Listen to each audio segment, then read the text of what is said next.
Hello, my name is Bart Karsemeijer. I'm a program officer at ISA, International Sports Alliance, a Dutch-based NGO using sport for positive development of young people. Positive youth development. See young people as a talent and as a resource. That is what my presentation is about.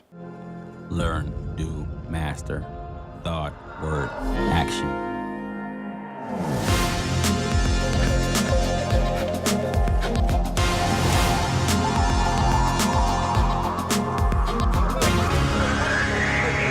Every love that I ever got that was full of doubt. I couldn't do without the fuel on the fire.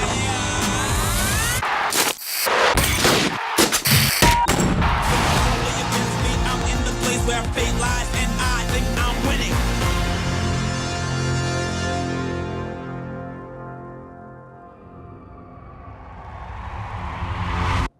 Luvo is a South African young man who won a silver medal during the Olympic Games in Rio de Janeiro, and even won the gold medal this year during the World Championship long jumping.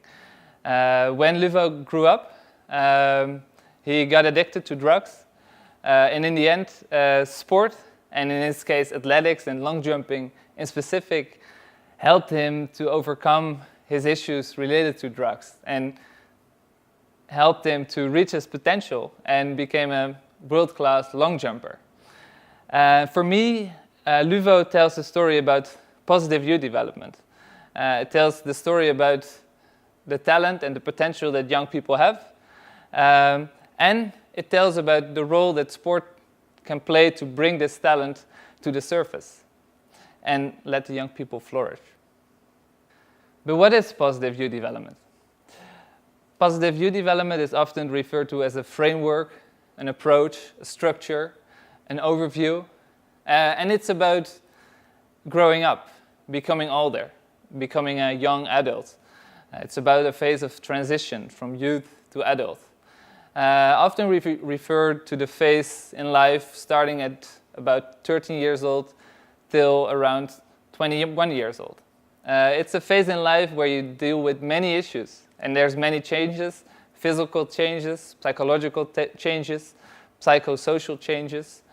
And as a young person, you start to ask yourself questions about who am I, who do I want to be, how do I can become who I want to be. It's a phase of shaping of identity.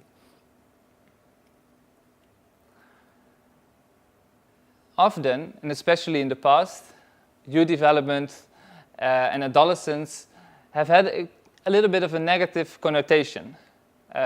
Freud, for example, called it a normative development disorder. And Anthony called youth both dangerous and endangered. At that time, and still, youth development and positive youth development is often described as the absence of any risky behavior. But this perspective is also changing.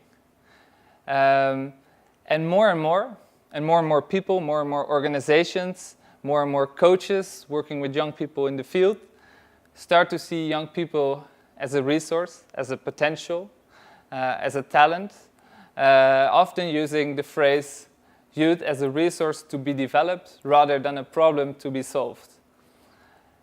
And more people, organizations, see young people on the one hand still maybe as a risk, and they invest in positive youth development to reduce risky behavior of young people. But on the other hand, they also see young people as a potential group of people that could contribute something to their own development, but also to the development of their families, their communities. And that's the kind of positive youth development we are talking about, and we would like to invest in. This picture says it all. A lot of young people, they do not only want to survive and keep going, they also want to thrive and to flourish and to explore their talents. So how do you help young people exploring their talents? Maybe you should help them to find out what their sparks are, the things that they are really passionate about, the things that they're really interested in, that they are good at, that they have a gift for. Maybe, I think it's in positive youth development 2.0, it's important to help young people discover these sparks and help them find them. And then if you have found those sparks, then the trick is to tap into those sparks. Because not all young people have the same sparks. Some young people like football, others like volleyball or playing guitar, playing the piano. But it can also be volunteering or doing something good, working for an organization. These sparks are really diverse. So the trick is, when working with young people in communities, in neighborhoods, to also offer and do a variety of activities through which young people can discover the diversity of sparks that they have. But is this discovering and developing your spark, is that enough? Or do we want to take it a step further? So in first instance, it would be great if community sport coaches, youth workers working with young people in communities can help these young people to discover their sparks and to bring them in touch or in contact with positive people, places, experiences. A second step would be to provide young people with opportunities for growth, to become better at something, to really pursue a career in a particular kind of sport or cultural activity and really grow in that. But is that enough? Or would it be better if we take it another step further and really try to involve young people in organizing or co-organizing or implementing these activities, or maybe let them help you designing these activities? In the end, we could say that presence and the presence of young people in activities, in sport tournaments, in cultural activities is not the same thing as engagement and involvement. And the second is a bit harder to realize. Now I will tell you an example of an out-of-school basketball competition held in the Netherlands a couple of years ago. And it was a project financed by a big corporate brand that wanted to sponsor this basketball competition. And it was also a program for the empowerment of young people. So the young people did not only participate in the tournament, but they were also held responsible for the organization of the tournament. It was a tournament held during 4 different weeks, on 4 different Saturdays, where the young people were involved in setting up the tournament, making sure that there were drinks, that there was lunch, also that the right banners were put up before the tournament started. And during the first day of the tournament, a lot of things went well, but also some things could have been improved for the next time. Some of the banners were not put up nicely. Maybe lunch was served a little bit late.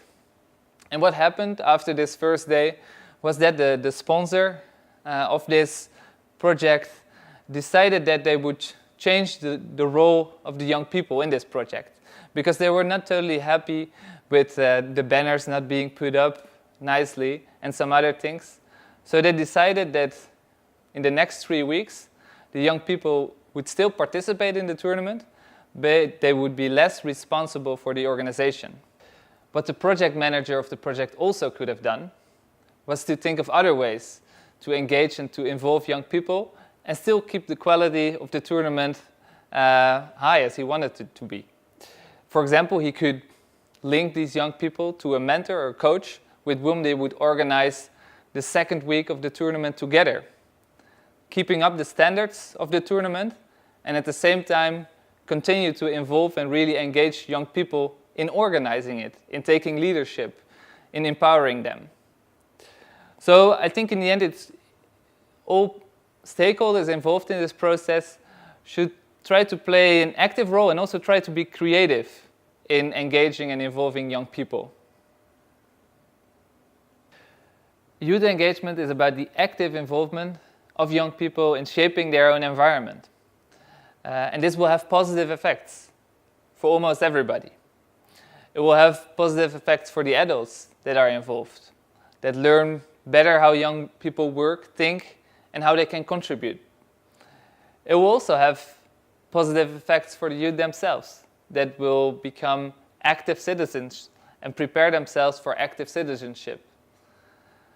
But this is not always easy.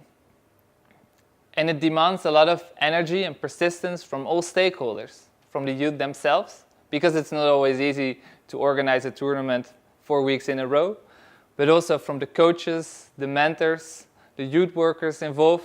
They have to support and guide these young people in doing these activities. But also from parents, but also project managers and sponsors involved that might have specific goals that they want to realize and maybe have to compromise every now and then. But I think with all this persistence and all this energy all stakeholders will put into it, everybody will profit from it. And that's the message I want to bring across.